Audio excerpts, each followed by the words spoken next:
Good morning. It's or good afternoon or good evening. It's Friday, March 4th, 2022. And we come to another entry of Snow Cone Diaries. Primarily, what we want to talk about this morning is a new paper called IRA, which stands for the Idealogical Reference Architecture, which is in the process of being peer-reviewed and published, which is the culmination of a bunch of work as it relates to physics, the current standing of physics, and also metaphysics in general, which is where most of my research has been done. Give me 1 second. My cat just came in, so I gotta close the door again. He can't decide whether or not he wants to be in the room or outside the room. So first, let me just take a moment to recognize the plight of Ukraine, and what those people are going through. Is many people, families are being torn apart, people are being refugees are being spread across all of Eastern Europe, and the Russians trying to defend their territory, if you can call it that. So my heart goes out to those folks, and I wish them well, and I wish a speedy, peaceful, and recovery process, and of course, hopefully at some point some de-escalation. So, all right. So with that, I'm going to put some language around IRA because it's complicated, and I want to make sure while it's still fresh in my mind, I have the opportunity to articulate and explain what it is it means, what problems we're trying to solve, and how it fits into some of my other work. So the work was done with Satish Pandey, who's an astrophysicist. He lives, I think, in northern India, close to Nepal, and he helped me with some of the quantum mechanical mathematical formulations, which are embedded in the work. And I can explain to you why quantum mechanics is relevant and how it was integrated into the work that we did. So the work comes from, it's this rabbit hole that I went down, and I've talked a little bit about this in some of my other talks, but it has to do with the fact that, primarily, at the very, very large and at the very, very small, what we're beginning to sort of understand is that physics, in terms of objective reality, is just not necessarily what we think it really is, in terms of its definitive aspects and its concrete material nature, which is typically what we think of when we think of physics in general. Particularly as it relates to quantum mechanics, you kind of enter the subatomic world that is below the Planck scale, which is a specific measurement discovered by Max Planck, whose institute is, there's an institute right down the street, the Max Planck Institute, which is part of Florida Atlantic University, which is where I'll be studying to get my PhD in the next couple of months, actually. And at the very, very small, in particular, as you look at the double slit experiment and various forms of the double slit experiment, which you really come to recognize is that, this idea of objective reality of matter actually breaks down. So you get these things called wave particle duality, where depending upon the nature of the experiment and how you set it up, it will, that photon, that electron will behave like a wave, or it will behave like a particle. You get this concept of non-locality, which indicates that from a measurement perspective, spin up, spin down, which is how you measure these sort of electrons and photons, that once they are related to each other, no matter how far in the universe they're separated, it looks like their measurements are related. So somehow there's sort of like a connecting fabric between these particles that sort of defies the quote unquote laws of physics as it relates to Einstein and speed of light, for example. This is what Einstein called spooky action at a distance. He was like, it doesn't make any sense. God does not play dice, right? Which is this whole idea of the statistical nature of quantum mechanics, right? Which is predicated upon the fact that we don't really know what the position and the momentum of an electron or a photon is. What we know is the probability distribution of where it might end up once we take the measurement. And that's that's the fundamental piece that really turns physics on its head. So below the Planck scale, you get some weird stuff going on.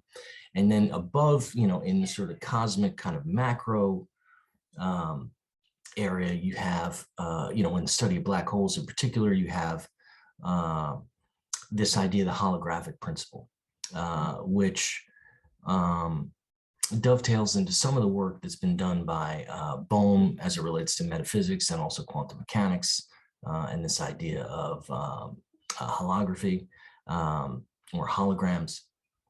Also, some books that have been written by, and his name escapes me right now, called The Holographic Universe, which talks a little bit about Bohm, and it also talks about a very prominent neuroscientist who has discovered, or that basically the brain itself seems to behave or exhibit characteristics of holograms. So what holograms are, that scene in this is the typical example, the scene in Star Wars where Obi-Wan, the R2-D2 has the Princess Leia gives him the disc when Darth Vader comes on the ship, and she records it. And then that in turn is what R2-D2 plays to Obi-Wan when they're on in the cave, when Luke finds him, and there's a projection, and it's Princess Leia saying, help us, Obi-Wan, you're our only hope, right? So that's a hologram. So what is a hologram? A hologram is basically the embedded picture of light on a flat surface, a photographic lens, so that when you shine light on it in a particular angle, it actually projects an image in three-dimensional space. So it's the 2D encoding in three-dimensional space of an image. And that image in and of itself, even if you sort of erode the resolution or the fabric of the photographic lens, right? Every point in that image actually contains the whole. So it'll get fuzzier, right? As you sort of degrade the photographic lens, but you'll still have the basic image in place. And there's been a bunch of theoretical work that's been done about the potential holographic nature of the universe. And you see that quite a bit. The idea being that it's some sort of projection from a lower order encoded realm of reality. So, that was sort of a theoretical idea that that was presented sort of in the 70s and the 80s. And then it turns out that it appears that the surface of a black hole, the information that is stored on the surface of the black hole, seems to conserve and it's possible that actually could represent the information and the image on a sort of 3D inside the black hole type surface. So I'm not explaining that very well, but it's this thing called the holographic principle, and I outline it in the IRA documentation. It's a pretty sophisticated concept, but the idea is the same. You have sort of a smaller order dimensional representation, 2D in this case, on the outside of the black hole that encodes all of the information that is embedded and that was stored and that was quote unquote lost into the black hole, because of course black holes are so massive, nothing can sort of escape it other than Hawking radiation, right? So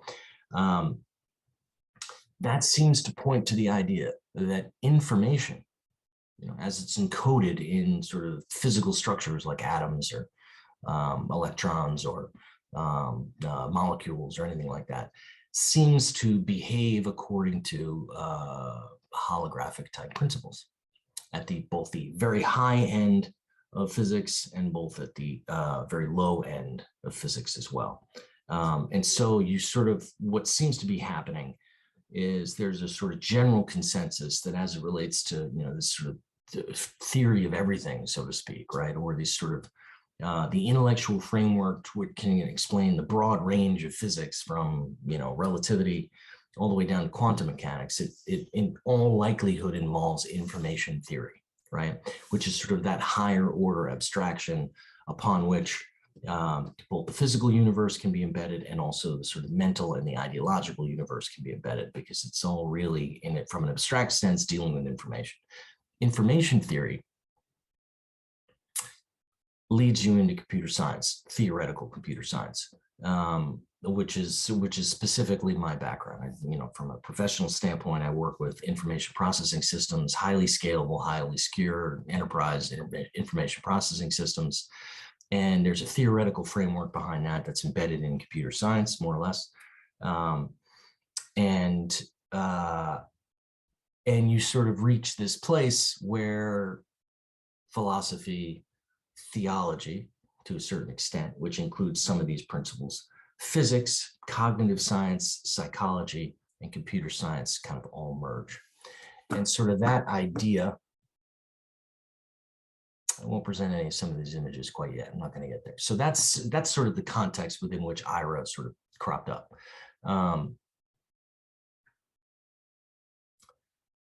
So when you look at information, bear with me a second, you start with this premise: physics, both again at the very high and at the very low, where sort of mind and matter sort of start to bleed into each other, right? You kind of end up in this world where the answer is probably somewhere within information theory, because that seems to be the realm which covers really all the broad bases. It's a little bit different because it's not necessarily physics, right? When you're dealing with information, you're dealing at a level of abstraction that that's not tied to some physical object or some measurement phenomenon, be it spin, be it momentum, be it velocity. It's not. You're dealing with something else. You're dealing with, a datum, basically, a piece of information that represents something, okay, that can encode information that represents something, which in turn has meaning depending upon context. So you sort of drop into a philosophical landscape, and you can't help but do that. And you see that in particular as it relates to quantum mechanics in general and the interpretations of quantum mechanics.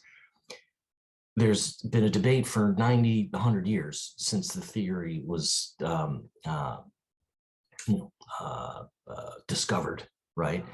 About what to make of quantum mechanics. What does it mean? You get the Copenhagen interpretation, which basically says, look, man, we're churning out values, and there's some formulas in here which allow us to predict the outcomes of experiments. Don't think anything else. And honestly, it's Heisenberg and Bohr, and I don't blame them, because honestly, once you cross that threshold, it's like everything sort of opens up. You get the sort of multiverse idea, which was originally postulated by Everett in his universal wave function, which in turn DeWitt and others have sort of evolved into sort of this multiverse concept, which of course the Avengers movies and all sorts of other things, these multiple timelines, and so that's mind-blowing in and of itself. It has a basis in mathematical sort of theoretical, it has a basis in terms of, but it, obviously it sort of leaves the reservation from a certain perspective. At least from a practical perspective. But there are pieces of it which are of tremendous value, which need to be considered at some level. But it's based upon this idea of the stochastic or statistical probabilistic nature of quantum mechanics in general. And it extrapolates from that and posits that actually every possible potential branch, quote unquote, of the wave function, right, which is what the actual that embeds all of the data of a specific particle, right, or of measurement, right? It's in this wave function idea, which collapses, quote unquote, upon measurement. Once it collapses, the stochastic nature of the mathematics collapses into an actual value, right? An eigenstate or an eigenvalue, it's called. And so that's sort of the multiverse idea. There's been a branch of those interpretations that are called consciousness-based interpretations, which started by von Neumann in 1932, who was a mathematician, and then by Wigner in the 60s, who took it one step further, and then Stapp, who's also one of the modern physicists that interprets along those lines, which basically suggests that the collapse itself is a function of consciousness and a function of the, quote, what von Neumann called the abstract ego, which actually, once the experiment is conducted, the result itself, the perception and the understanding and the cognition of the result is what in fact collapses that wave function, that they're actually the mathematics and consciousness are fundamentally related to each other, which is a very interesting idea. And it's definitely the perspective that I've constructed IRA on, which is this idea that consciousness is sort of embedded in the measurement phenomena. You cannot, at least from a quantum mechanical perspective, you cannot remove yourself from the experiment. How you set it up, how you design it, how you conceive of it, what your measurement phenomena are. It's, you know, physics has done a tremendous job, certainly since post-Enlightenment, to remove the subject from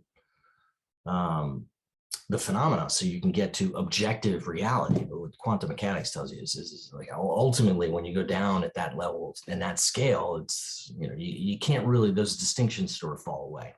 And that's where a lot of the paradoxes come from, or at least a good portion of them. And so there's also Manusakis in 2006 wrote a consciousness-based quantum mechanics interpretation that's similar along those lines. Another physicist who talks a little bit about streams of consciousness and talks a little bit about the epistemic nature of measurement. And this is, again, how you sort of bleed right into philosophy and epistemology, which is the study of knowledge. Okay, what does knowledge mean? It comes from episteme, which is a Greek word that was used by Aristotle. It really underpins science. It means science. Science is literally to know. And so epistemology is the philosophical discipline that studies knowledge, how it's acquired, how do you define it. And a lot of the physicists, and again, myself, who falls along these lines, Manusakis in particular, and also Stephen Blaha, who's also a physicist and a computer scientist, which sort of fits very much into my bill and background.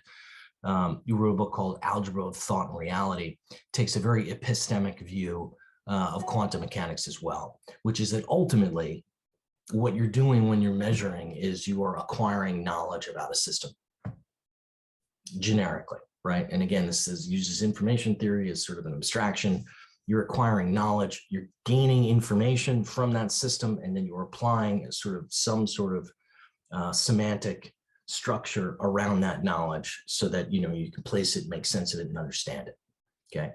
Quantum measurement theory is the framework within which that knowledge is acquired. So more generic than quantum mechanics at some level is this idea of quantum measurement theory, which is basically, you know, I have a system, I measure it, right, out of a multitude of probabilities, one outcome is collapsed upon measurement, right? And then based upon that, I have information, and then I can act and do, you know, whatever it is that I want to do with that information and move on. So following Manusakis and Blaha, and all these references, by the way, are built into IRA. You can look at my, and I'll put in the comments, I'll put actually references to the papers themselves. But all of the references in the papers are all sort of buried in. It's a very sort of scholarly and academic piece, and everything is sort of constructed and built upon the references and the source material and the bibliography that's included there. So anyway, so you have kind of a consciousness. I don't even want to use consciousness because the word is so loaded, right? But you have sort of a information-based perspective on measurement, okay? Which is epistemic, which roots the discipline in epistemology, right? Which is a philosophical discipline. So there's a long history of study of knowledge, right? From a philosophical standpoint. It goes all the way back to Plato and Aristotle. Even before that, there's an Indian tradition around it too. There's a Chinese tradition around it too. All of that Eurasian philosophy is stuff that I studied with Theology Reconsidered, and I got into in pretty good detail. So there is a long history of epistemological work, right? That's been done by people over thousands of years. So when sort of a physicist sort of off the cuff says, well, it's knowledge based, and, you know, and you know, you got to root the discipline in philosophy. You know, it's not enough to just say, hey, it's consciousness, and you know, information is yielded, and, let's move on, right? So you really need that system of thought, that system of understanding, that interpretation of quantum mechanics needs to be rooted in some sort of a philosophical discipline. And this is really what I try and intend to do with IRA. So what we do is, and I'll show you. I'll start here. I'll share my screen.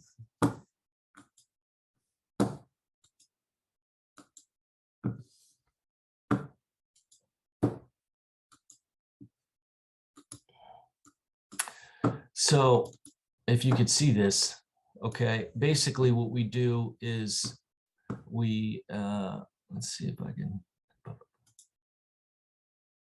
oh, look at that, that's nice.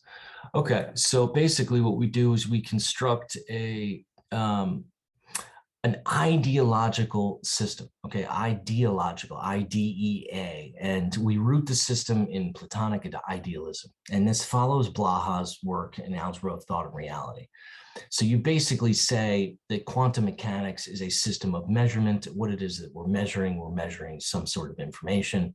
And as such, really what we're dealing with is not physical things necessarily, but we're dealing with intellectual things necessarily. When we're dealing with intellectual things, we're dealing with ideas, and we are back in Plato's land of forms. That's really where we are. Platonic forms, just as a reminder, is this sort of idea. His epistemological philosophy is essentially that what is most real is actually the form or the idea of a thing, not the objective reality itself, because it is the form of the thing that allows us to understand and conceive of a thing in and of itself. So the idea of red, for example, we have an idea of red, and that can be exhibited in multiple properties across cars, desks, chairs, but we understand what red is, okay? Conceptually, that's the idea of red. We understand what a chair is because we see something that has four legs and a back behind it, but we understand what the chair is. And without the idea of the chair, what we're looking at with four legs would have no meaning to us, okay? So this is his position. It's relatively radical. There's been sort of an idealistic versus a materialistic bent to the Western philosophical tradition that goes back, 3,000 years, basically 2,500 years.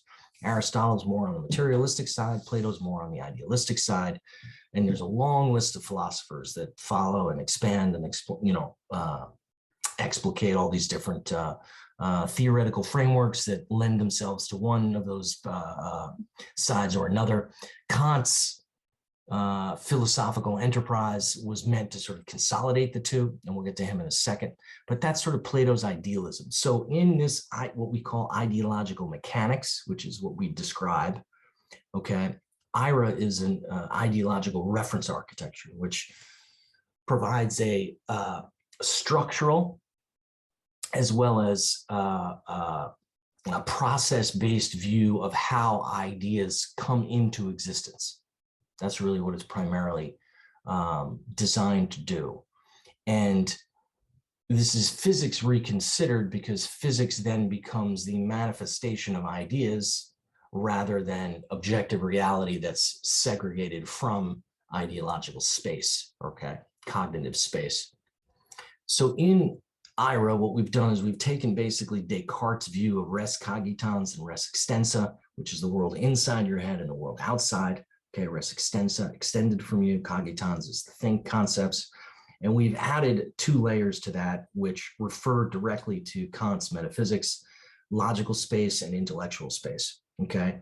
The logical space corresponds to Kant's really a priori cognitions, primarily time, space, causality, okay? They are the principles upon which, the universal is constructed around time, space, causality, things that are necessary to conceive of anything, right? This is, again, Kant's metaphysics is designed primarily to explore the boundaries of what we're calling logical space. Intellectual space, what we're calling virtual reality, is the space within which You deal with abstractions, Platonic forms necessarily that have sort of a cultural context, have a context related to humanity or the cosmos at large. They are very abstract principles that aren't necessarily rooted within a single, what I'm calling cognitive sentient being, okay, which is a person ultimately. It can be an animal, it could even be a plant. Mental space, res cogitans, goes back to Descartes, but that is sort of the instance of virtual reality that's embodied, okay? And as such, it contains a specific set of experiences, a specific form, and also, you know, has of course the dependency on res logica, you know, logical space, but also intellectual space in terms of the cultural context, the language, semantic structure, and those belief systems or worldviews, okay, which are embedded in res cogitans. And so you have this four-tiered structure. Res extensa is physical space. That's physics primarily, right? It's described by the laws of physics, has different scales, but it's res extensa. And our, you know, relationship between res extensa and res cogitans is the interface within which we experience reality. Okay, that's the structure of IRA primarily. This, in turn, has a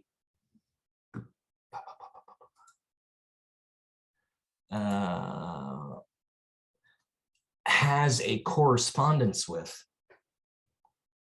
the way computers are designed. It's a fairly loose correspondence, but it's an important correspondence because it allows us to rely IRA to root it in some basic engineering principles.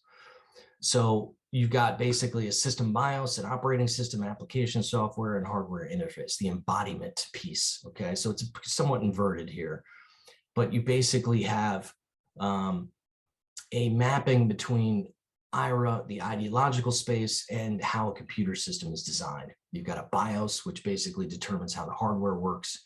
And then you have, you know, the interface between the hardware and the software. You've got an operating system, which is basically tells you how processes are managed, memory is managed, and basically how the system is governed from a software perspective.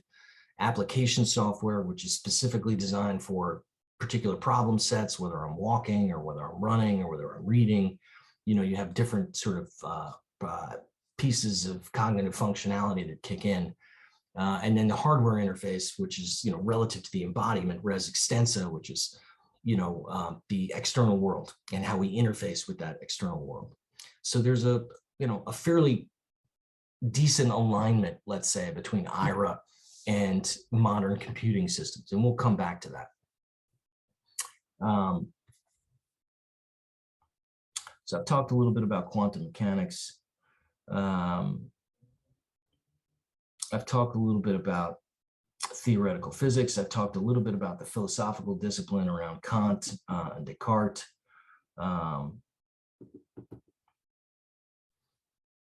And now we'll get into IRA specifically. So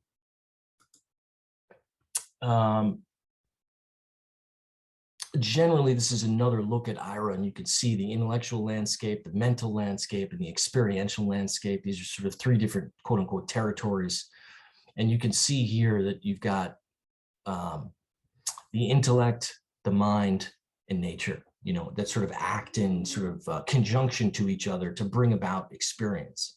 And this sort of perspective considers that sort of process and change and movement are more fundamental to experience rather than objective reality versus subjective reality, right? Which is classically the way that Western, you know, the Western philosophy and Western science has sort of broken up the world. So I can't really say much about subjective world, but physical world, you know, I can say a lot about momentum, position, mass, velocity, all those other things. This sort of turns that notion on its head a little bit, inverts it, lifts it up, and you get this sort of idea of experience and the process of change and the absorption of information acquisition as sort of the governing principle of the system of metaphysics, and really of how to conceive of the world and our place in it. And when you do that, when you lift sort of the perspective of a lot of the paradoxes that sort of underpin quantum mechanics and other realms of physics start to bleed away a little bit. And so you have this idea of the nous, psyche, and physics, and physis, okay, which are the Greek words around that. I'm not sure that nous is Greek. Nous may be Latin, actually, as is psyche. But these three basic principles. And when you look at those three basic principles and their interaction, what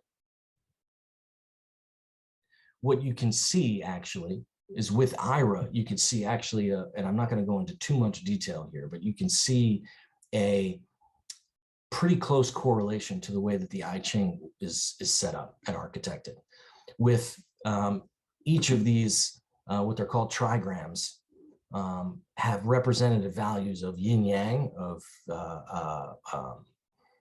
yin is the receiving or female, and yang is the active principle and the male principle.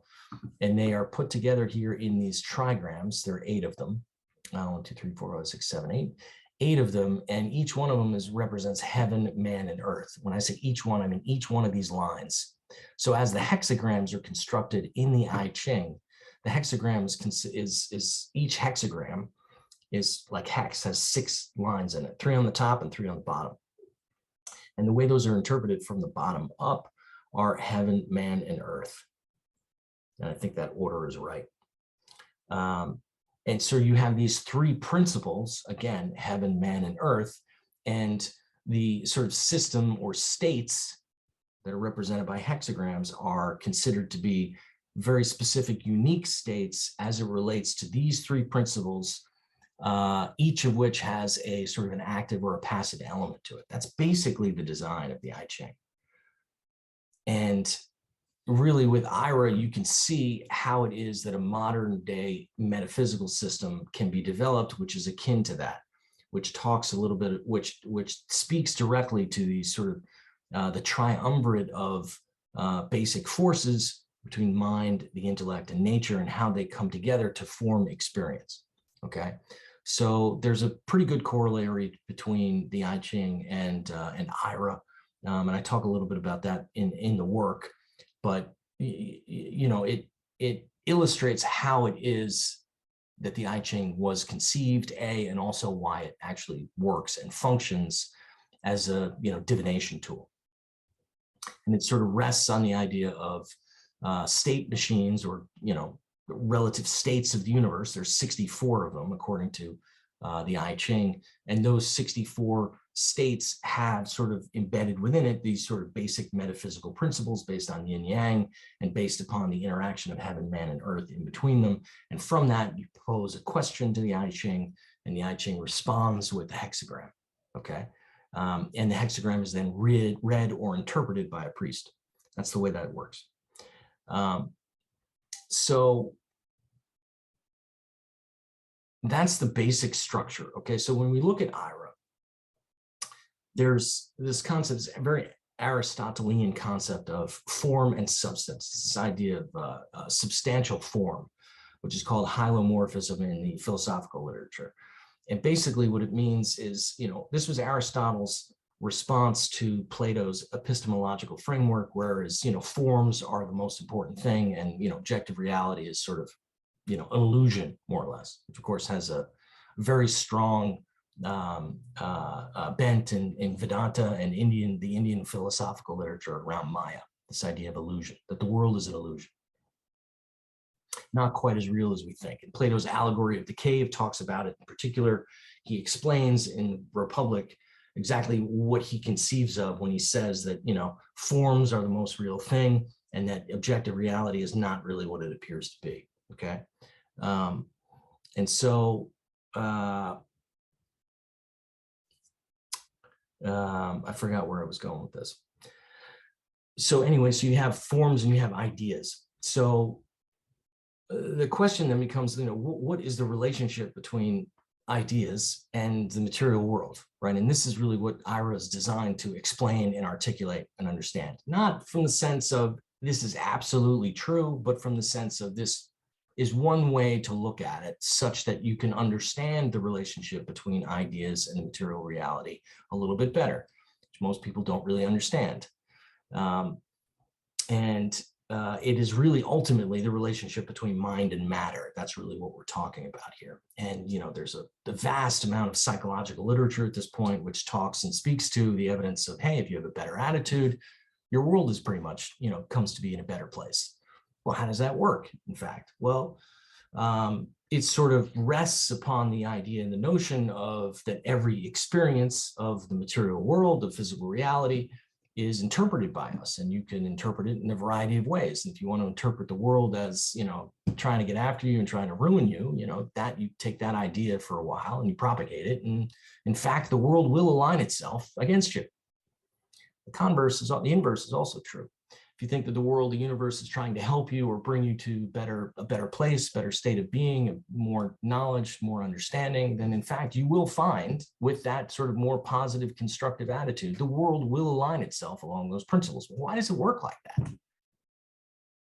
Psychologists know this. Well, change your attitude. What does that mean?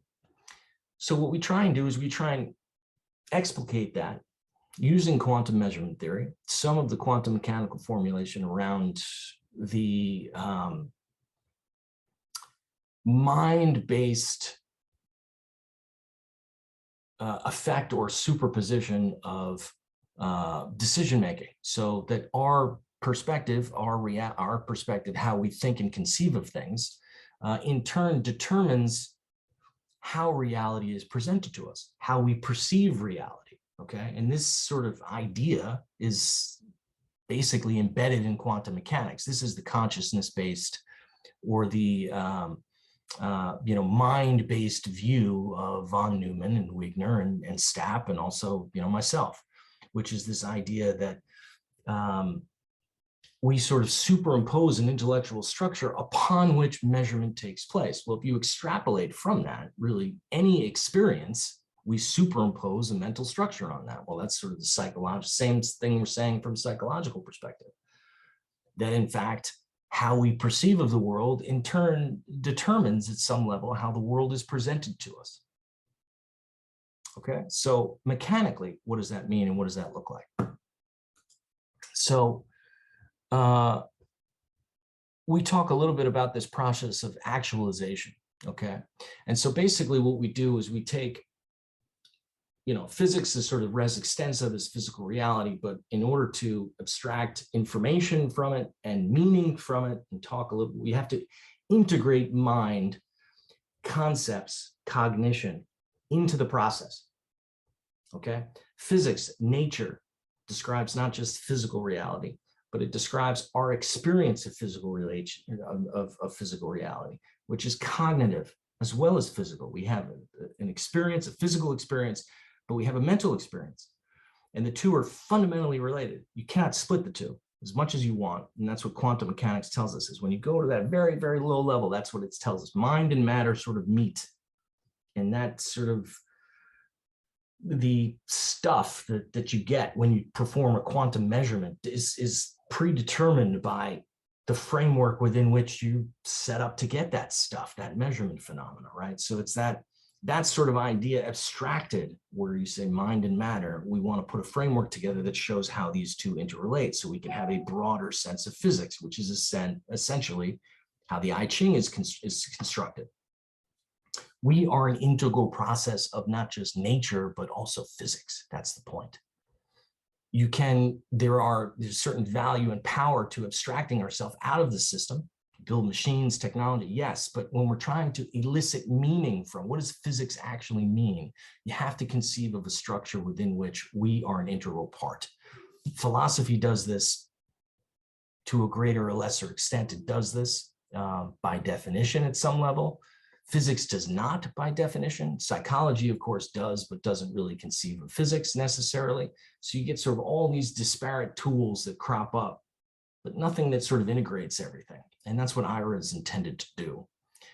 And so basically what we describe is a process of the way ideas in and of themselves, from a Platonic perspective, become materialized, what we call actualized. And there's a process of sort of refinement that comes through our cognitive structure, which I describe and provide a quantum mechanical formulation to, thanks to Satish, which talk about ideification. In fact, should be ideification here, not ideation. I need to change that. Potentiation, and then actualization. So the three processes are from what we conceive of to be the universal mind, which is again a Platonic concept, more or less, what he calls the good, the form of forms. From this, you have an idea which is generated.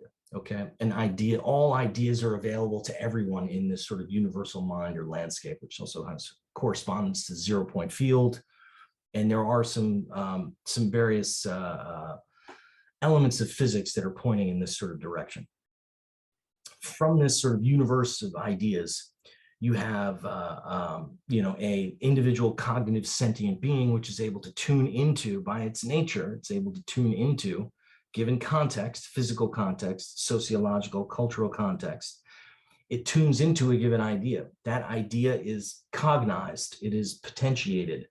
That idea is given a potential nature when it is brought into the particular mind of that individual, okay?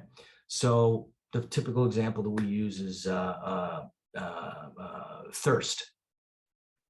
So there's a physical context, I have an embodied being and maybe I'm a little thirsty. And so the idea of thirst, I conceive of, I know what that is because it's, a function of my embodiment, the function of my basic needs. And it also has the idea of thirst includes, the physical attributes of it, but also how it is that it can be quenched. So the idea itself is not necessarily completely straightforward. It has a variety of different components to it, okay? When I conceive of it, thirst, it becomes a potential idea. It means it could be actuated, okay? I then do a sort of mental processing based upon some psychological principles, based upon needs, based upon Freud's pleasure principle, for example, optimizing my needs versus, fears, things that I'm trying to avoid. And then I determine based upon the idea of thirst, the idea itself, which is potential because I've cognized it, whether or not I want to actually bring it into fruition or attempt to bring it into fruition or actualize it. And that determination is based upon, specific algorithm that's unique to me, based upon my needs, based upon my situation, and so on and so forth, okay? And this is the process that we talk about. And it's a succeeding process of sort of cascading wave function collapses, essentially. At least I design at least 2 levels of such. When the idea itself is cognized in a given mind, that is a specific form of collapse. The idea has a great deal of potential to it, but then it's localized in that individual mind. And the same thing occurs when we actualize that particular. There's a potential set of world states, and our mind state in turn determines which world state we want to bring about or manifest based upon a set of actions that we determine to take based upon our current state of mind. And so we developed this concept of the state of the world and state of mind using some behavioral economic principles primarily, or concepts. And we talk about how it is the state of the world, state of the mind, and the state of the world, and you have current states and future states, and how you can effectively get from A to B, which is taking this idea of thirst and actually quenching your thirst, bringing the world state in alignment with a desired future state of the mind. That's sort of the model in a nutshell. When we talk about res cogitans, your mental state of mind, you have a mental state of mind includes a representation of the state of the world. This is very Kantian from a metaphysics standpoint, and it includes the actual state of the world. So I have a representation of the state of the world, and I have an actual state of the world. And then it's a rough estimation, more or less. But when I conceive of a desire or some state of the world that I'm trying to bring about, the difference, the gap between my current state and the future ideal state is a function of my current representation of the state of the world, okay? And so that's important. And you're dealing with ideas. And these ideas, going back to our computing system analogy, we conceive of as objects in an object-oriented design type of structure. So each object has a set of properties and attributes. It has a whole bunch of other objects that it refers to. And ultimately, that concept from an information standpoint is a good sort of abstraction in terms of how to conceive of a current state of the mind, which again includes a map of the state of the world. And I'm going pretty fast here, but most of the stuff is embedded in and explicated in the document itself, and you can read that if you want more information. So again, you have this idea, the ideification, potentiation, and actualization. You have sort of a process like Bohm's holo movement, okay, by which information and by which knowledge is acquired, reevaluated, and then you're interfacing with the world. And it's a knowledge-based view of reality. It's an epistemological interpretation of quantum mechanics is essentially what it is. And the intellect, mind, and nature are sort of that three-pronged set of principles upon which this process sort of churns, okay? And here's another look at it. You've got an ideological state, which sort of represents that universal mind, a mental state, and a world state, okay? And they're all sort of brought together in a particular cognitive sentient being who's, who's having an experience, who's alive, quote unquote. And again, you have ideification, potentiation, and actualization, sort of those three basic principles. So here's another view of the computing system analogy around res logica, res virtualis, res cogitans, and res extensa. And I go into this in much detail, but ultimately, that's the process that we describe with IRA. It's called, we call it ideological mechanics. We call it an ideological reference architecture in the vein of Alan Turing, who built a sort of theoretical computing device. We are constructing a theoretical, intellectual, cognitive device. That's really what we're doing here. The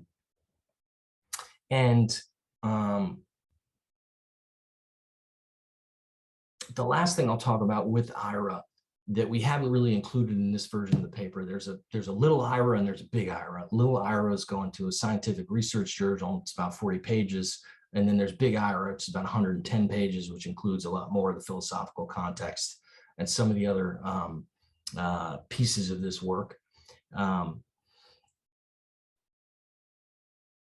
One of the things that we're exploring, which we didn't include in this paper, is this idea of entropy as it relates to ideological mechanics.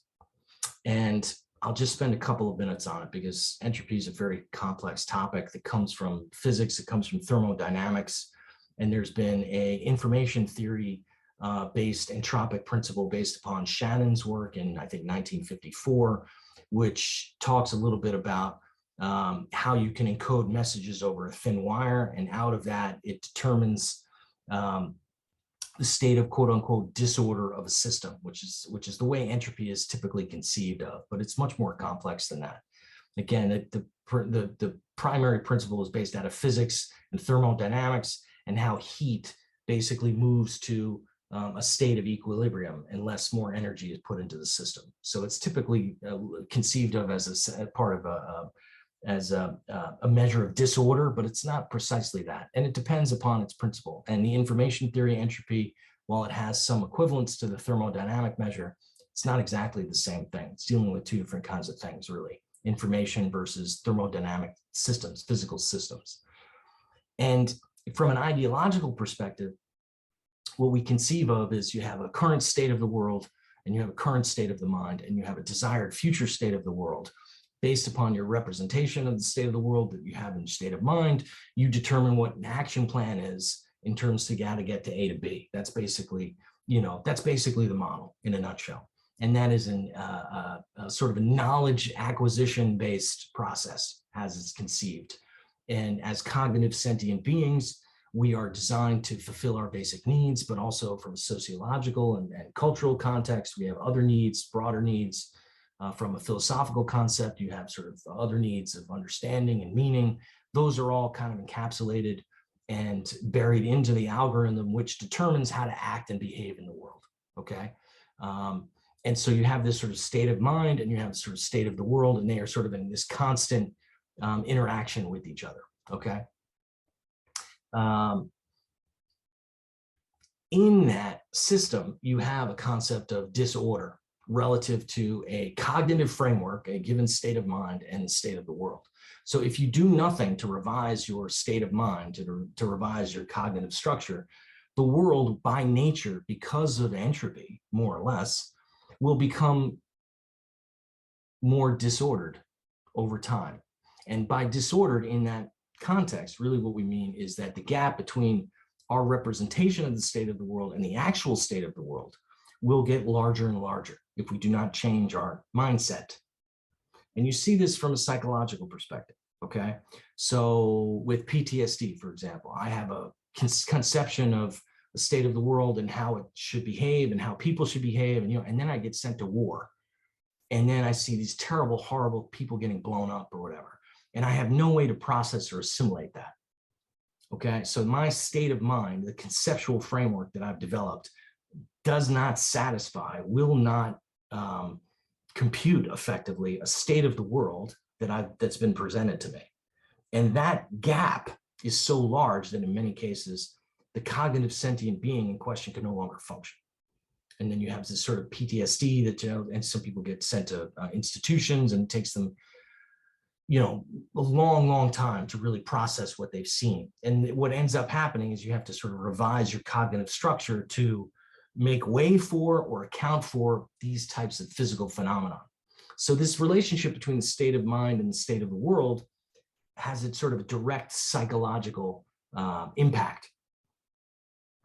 And you get this with relationships too. And if you're romantically involved with someone and somehow something happens and they end up being not who you thought they were, they do something and you're like, how the fuck did they do that?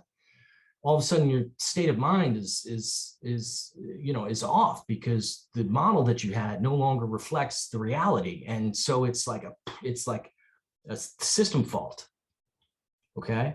And then what happens after the system fault, you get sort of like a reboot and a reset, and you have sort of a refactoring of your cognitive structure to reflect what's actually happened in physical reality, right? So you have it's this constant flow between the external world and the internal world, as Descartes put in there, or established. But you have sort of an entropic idea, which is fundamental to ideological space, which is that over time, okay, your cognitive structure is going to get further and further away from the actual physical reality, okay? And there are sort of, there's a variance psychologically, there's a variance that you can accept and adapt to. And then and this, by the way, is what cognitive dissonance comes from, because you have a mental structure and your physical reality has to map to that. And if you have datum that don't map to that, they're rejected. That's a psychological phenomenon, right? But once the gap becomes too great, you have sort of a reset that needs to occur. And that reset can lead to various psychological problems. But that's this sort of idea of ideological entropy, which we're trying to explore and map, but it's complicated and it'll probably be a subsequent paper. But I did want to point that out, because what you have from the inverse of that idea of entropy, you actually have an ordering principle, which is driven from the universal mind down to physical reality through cognitive sentient beings, which is akin to the logos, which is the basic cosmic ordering structure of the universe, which we embody, right? So from that perspective, you actually can look at entropy as the shadow of the logos. Logos and entropy are sort of two forces that are kind of competing with each other. Just in the sense of yin and yang, you have sort of order and disorder, okay? And it's the same sort of, the spirit moves against the waters, which comes out of Genesis 1:1. It's the same idea. You have the logos, which is imposing itself upon the chaotic, watery abyss from which creation emerges. It's the same idea.